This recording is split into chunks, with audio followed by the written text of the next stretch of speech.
अस्सलामुअलैकुम। मैं डॉक्टर मरियम और वेलकम टू माय चैनल। जिन्होंने सब्सक्राइब नहीं किया अभी तक वो सब्सक्राइब करें, लाइक करें, शेयर करें वीडियोस को अपने कोलीग्स के साथ। और जैसे कि एग्ज़ाम बहुत करीब है और आई होप सब लोग प्रिपरेशन ही कर रहे होंगे। और आज भी मैं एक शॉर्ट केस करवा रही हूँ। वो शॉर्ट केस है मारफान सिंड्रोम पे। मारफान सिंड्रोम वर्सेस एलर्स-डायलर्स तो बहुत ही कम आता है, मारफान आता है। और इनफैक्ट मेरी शॉर्ट केस में भी एक मारफान सिंड्रोम का पेशेंट था। और ये मारफान सिंड्रोम सिविल का पुराना पेशेंट है, क्योंकि ये सिविल हॉस्पिटल में जो है वो काफ़ी दफ़ा जो है वो इसको देख चुकी थी मैं, और इस पर प्रैक्टिस भी कर चुकी थी। एक दफ़ा वार्ड में एडमिट भी हुआ था। और यही पेशेंट जो है वो मोस्ट ऑफ द एग्ज़ाम्स में अगर मारफान आता है ना, तो यही पेशेंट, सेम पेशेंट आता है। और मारफान सिंड्रोम लगता तो ऐसे कि पता नहीं क्या इसमें शॉर्ट केस होगा और क्या करना होगा, कुछ भी ऐसा नहीं होता। और इसके शॉर्ट केस में दो कमांड्स हो सकती हैं आपकी ना, या तो कहेंगे कि do general physical examination and relevant, ठीक है, या फिर कहेंगे कि look at the patient and do relevant examination. जो मेरी कमांड थी वो यही थी कि आप पेशेंट को देखें और अपना एग्जामिनेशन करें। तो फिर उस टाइम पे देखिए कमांड्स में ना फ़र्क है। अगर कहें कि लुक एट द पेशेंट या look at the face and do relevant examination, तो ये तो लुक वाइज पता चल जाता है कि ये तो मारफान सिंड्रोम है। अब मुझे कमांड भी ऐसी मिली कि आप देख के करें, तो फिर मैं मारफान की स्कीम करूँगी, क्योंकि उन्होंने मुझे कहा ये कि पेशेंट को देखें और एग्जामिनेशन करें।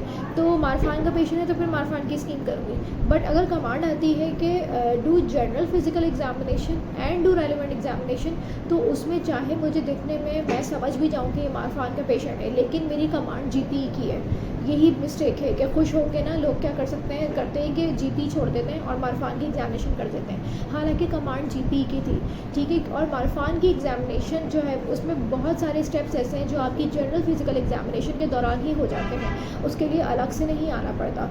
लेकिन अगर कमांड जीपी की है तो जीपी ही पहले करनी है, उसके बाद फिर मारफान के जो है चीज़ें करनी है। अच्छा, ये भी मैं बताऊंगी कि अगर जीपी की कमांड है तो जीपी के साथ साथ आप मारफान के कैसे चीज़ें भी देख सकते हैं, उसके लिए कोई अलग से कुछ करने की ज़रूरत नहीं होती। लेट्स सपोज की कमांड यही थी कि जीपी प्लस रेलिवेंट। तो जीपी में वाइटल्स मोस्ट सबसे पहले तो लुक एट द फेस, आपने वही 3 चीज़ स्टेप्स करने होते हैं। कंसर्न लिया, पोजीशन हुई, और पोजीशन हो गई, कंसर्न हो गया, ठीक है, और एक्सपोजर हो गया।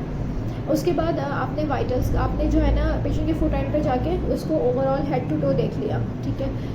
अच्छा, उसके बाद फिर आपने वाइटल्स लिए, ठीक है। वाइटल्स में आपने, वाइटल्स के बाद आपने क्या करना है, आप जैसे जीपी करते हैं पेशेंट को बिठा देंगे, ठीक है, काउच पे। उसके बाद उसके हेड से स्टार्ट करेंगे। अब हैंड्स में जो जीपी की चीज़ें होती हैं वो आपने करनी है, जो मैं बता चुकी हूँ कि हैंड्स में, नेल्स में, पामर सरफेसेस पे जो जो चीज़ें जीपी के हवाले से देखनी होती है वो आपने देख ली। उसके बाद अब मारफान के हवाले से क्या चीज़ें देखनी है वो भी आप साथ साथ देखें। ऐसा नहीं है कि जीपी करके आप दोबारा से हैंड्स पे आएंगे मारफान के लिए, नहीं, ऐसा नहीं करना, ठीक है। जीपी कर लिया आपने हैंड्स की, ठीक है। उसके बाद मारफान की जीपी में क्या करना है, उसमें आपने एरेक्नोडिक्टाइली देखनी है। जब आप उसके हाथ ऐसे करेंगे तो वो long thin spindle shape fingers होंगी। सो दिस इज़ एरेक्नोडिक्टाइली, आपने इसके लिए उसी में देखना है हैंड एग्जामिनेशन में। दूसरा, 2 साइन होते हैं हाइपर एक्सटेंसिबिलिटी के लिए देखना होता है।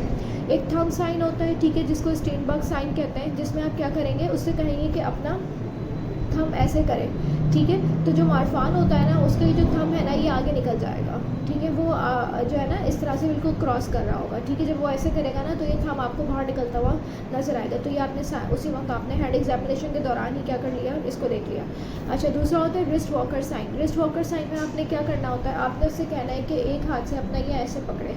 तो ये क्या होगा कि ये जो है ना बहुत आराम से वो पकड़ लेगा, और बल्कि जो है ना इतना आराम से पकड़ लेगा, और ये जो इसका हाथ है ना ये ओवरलैप कर रहा होगा, ठीक है, ओवरलैप कर रहा होगा ये।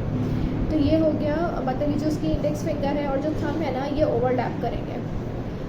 तो ये 2 साइन आपने हैंड एग्जामिनेशन पे कर लिया। अच्छा, जब आप पेशेंट को जीपी स्टार्ट करने से पहले जब आप उसके फुट एंड पे जाएंगे तो आपने ओवरऑल क्या देखना है कि बहुत टॉल होगा, यंग टॉल थिन लीन पेशेंट होगा, ठीक है, ओवरऑल टॉल थिन लीन और यंग पेशेंट होगा। और आपने हैंड्स एग्जामिनेशन में थंब साइन देखा, रिस्ट वॉकर साइन देखा, उसके बाद आप क्या आ गए, आप फेस पे आ गए। ठीक है। फेस पे आपने जीपी जैसे करते हैं आप, अब आप जीपी कर रहे हैं ना, तो हेड से स्टार्ट किया आपने, उसके आर्म्स देख लिए, ठीक है। आपने एक्जिला में उसके वो देख लिए, एक्जिला लिम्फ नोड्स देख लिए जो जीपी का पार्ट होते हैं, एक्जिला लिम्फ नोड्स देख लिए आपने, प्रॉक्सिमल मसल वीकनेस देख ली। उसके बाद आप फेस पे आ गए। आप फेस में आपने जीपी देख ली, जीपी के बाद आपने फेस पे मार्फान से रिलेटेड क्या देखना है, आपने आइज़ देखनी है, आइज़ में आपने ब्लू स्क्लेरा देखना है, ठीक है। ब्लू स्क्लेरा होगा। और क्या क्या चीज़ आपको मिल सकती है मार्फान के पेशेंट में, blue sclera, lens dislocation, lens subluxation, उसको इरिडोडेरेसिस कहते हैं, ठीक है, जिसमें आपको आइरिस में ट्रिमर्स नज़र आएंगे। और उसके बाद फिर आपने ये आइज़, ये चीज़ें याद भी रखनी है, ठीक है। वाइवा अगर होगा ना तो वो यही चीज़ें पूछेगी कि क्या क्या फाइंडिंग्स हो सकती हैं आइज़ में। तो क्या होगा, lens dislocation, subluxation, iris, trimmer of iris, ठीक है, और ब्लू स्क्लेरा। उसके बाद ओरल कैविटी में आपने देखना है टॉर्से, हाई आर्च पैरेट, ठीक है। आपने जीपी में ओरल अल्सर्स वगैरह वो सब चीज़ें भी देखनी है, लेकिन मार्फान से रिलेटेड क्या देखना है, स्पेशली हाई आर्च पैलेट देखना है आपने, ठीक है।